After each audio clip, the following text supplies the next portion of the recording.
Hello, everybody. I am so happy to see you today. I am the old storytelling wizard, and welcome back to our home for another wonderful story. To begin, because reading is so important, my friend Arthur is going to stop by, and we are going to discuss some of the letters of the English alphabet. And I believe Arthur is coming in right now. Thank you for stopping by and visiting, Arthur. It's my pleasure to be here, wizard. So, Arthur, to help our friends in learning to read, I wanted to start by talking about the letters A and B. A is the first letter of the English alphabet. When you think of the letter A, what is a word that comes to mind? Oh gosh, there's a lot of words that start with A, but the word apple is a good example. Absolutely. Apple is a great example, and an apple is something we see very regularly. What about the letter B? Well, the letter B reminds me of my lunch today when I had a banana. That sounds delicious, Arthur. Did you enjoy it? Some of it, but I ended up giving half of it to Binky, who was also studying the letter B and apparently got hungry. Ha ha. This is very true. Binky and the Wirbleburbles do love their fruits and vegetables. Speaking of which, Binky's name begins with the letter B. And Arthur begins with A. Between the two of us, we'll have to find a friend named Carl for discussing the letter C. Ha ha. Well, I will see if we can find a friend named Carl for our next story when we discuss the letter C. Now, today, friends, we are going to be reading The Emperor's New Clothes by Hans Christian Andersen. I think all of you will enjoy this delightful classic story that's full of twists, tricks, and turns. So please sit back and enjoy The Emperor's New Clothes. Bye, friends.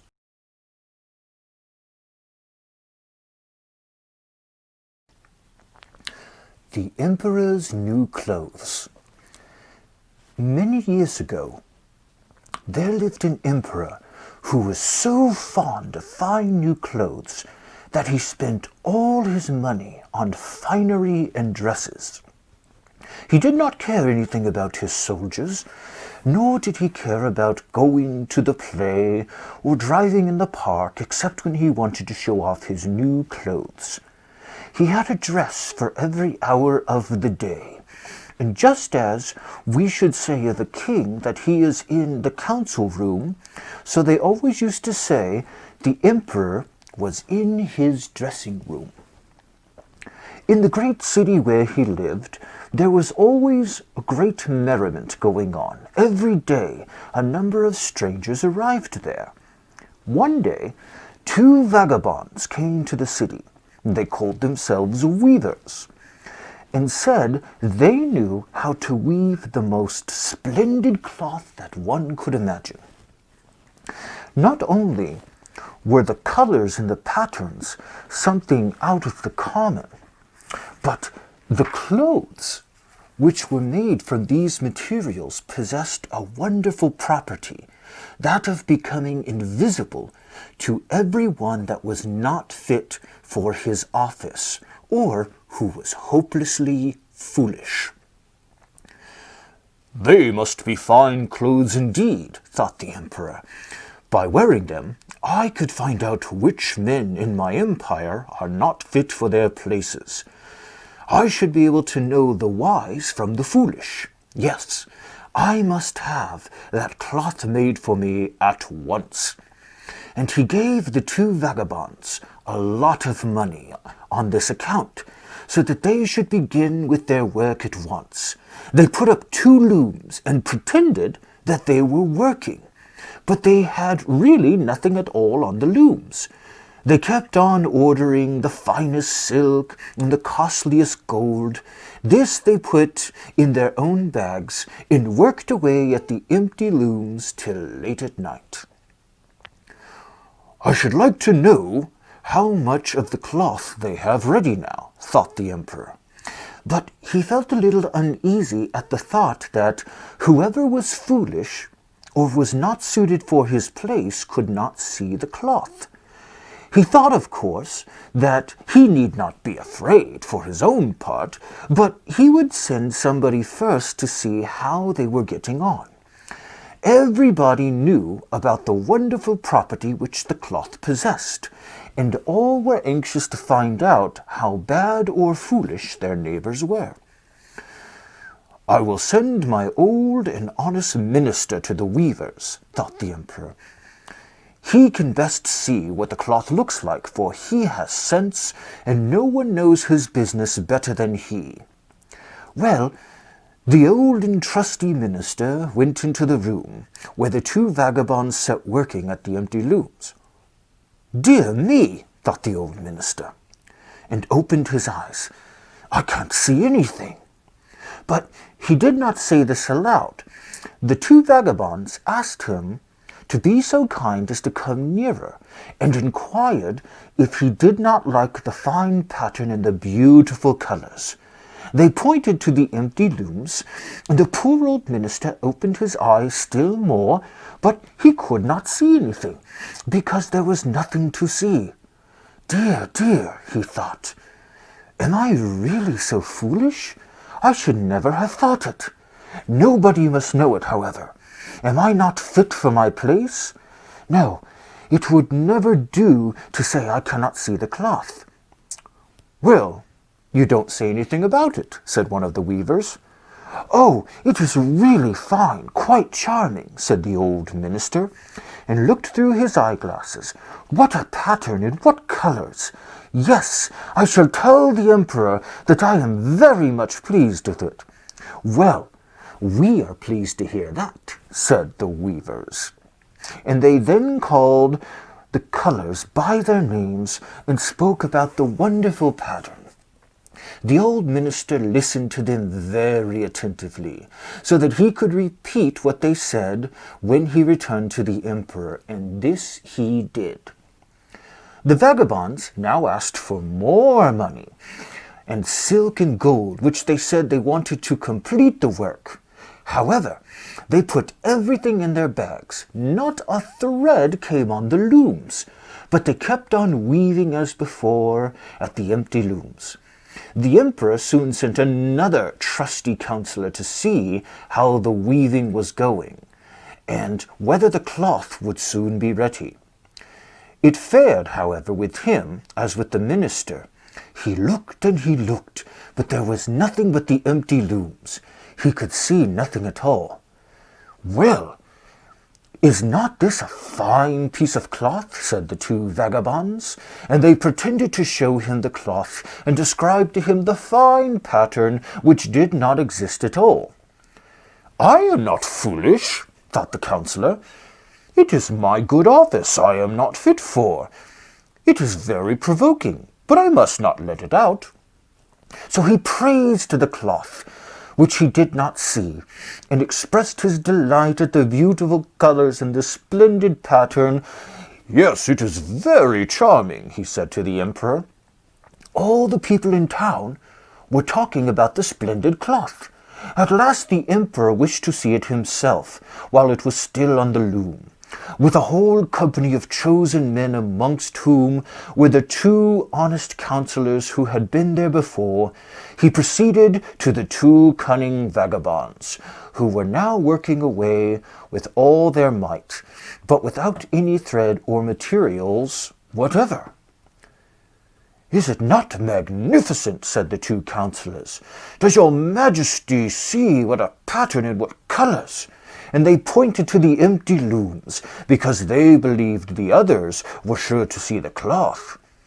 "What can this be?" thought the emperor. "I see nothing. This is really dreadful. Am I foolish? Am I not fit to be emperor? This is the most terrible thing that could have happened to me." "Oh yes, it is very fine," said the emperor. "It has my entire approbation." And he nodded approvingly and looked at the empty looms. He would not say that he could not see anything. The whole of his suite looked and looked, but could not see anything. They said, however, just like the emperor, "It is very fine," and they advised him to wear the new clothes made from the splendid stuff for the first time at the great procession, which was to take place soon. "It is magnificent, splendid, excellent," was echoed from mouth to mouth, and everybody seemed to be greatly delighted.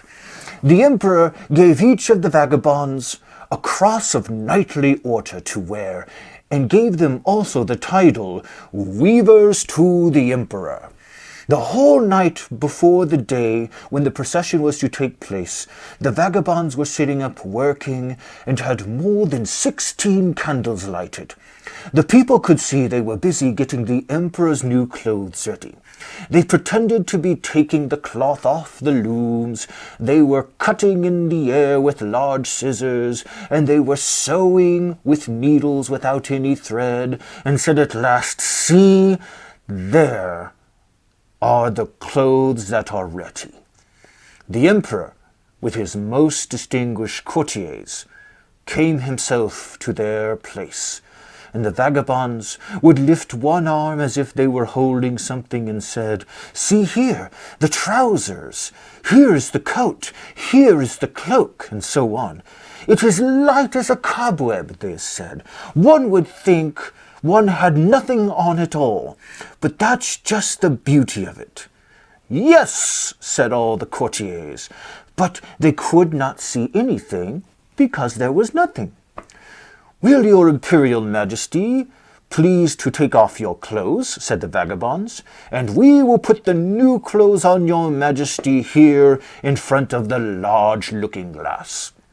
The emperor took off his clothes, and the vagabonds pretended to give him piece by piece of the new clothes, which they were supposed to have ready. They appeared to be fastening something around his waist. That was the train to the cloak. The emperor turned round in all directions before the looking-glass. "How well they look! How splendidly they fit!" said all. "What a pattern! What colours! That is a costly dress!" "They are waiting outside with the canopy which is to be borne over your majesty in the procession," said the master of ceremonies. "Yes, I am quite ready," said the emperor. "Does it not fit me well?" And then he turned round once more before the looking-glass to make the people believe that he was really admiring his finery.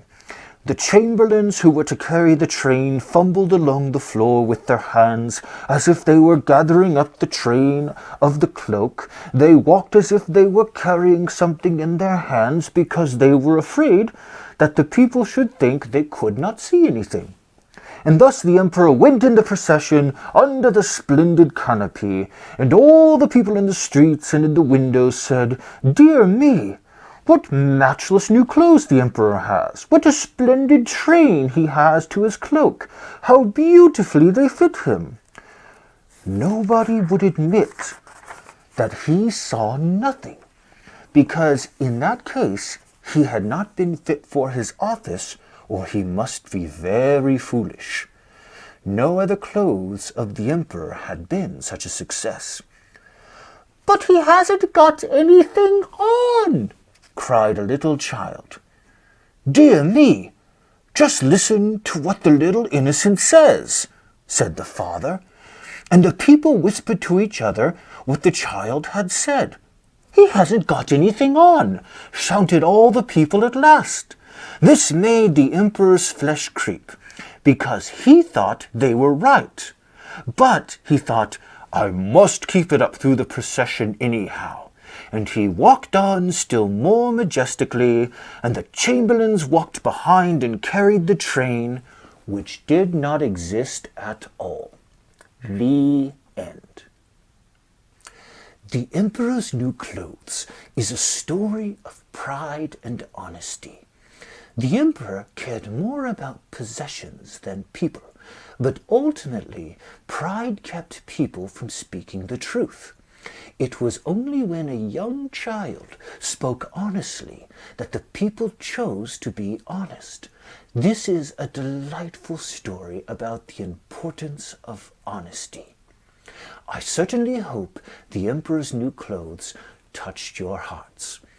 I am the old storytelling wizard, and until next time, keep your chin up, keep a story in your heart, and let your imagination soar.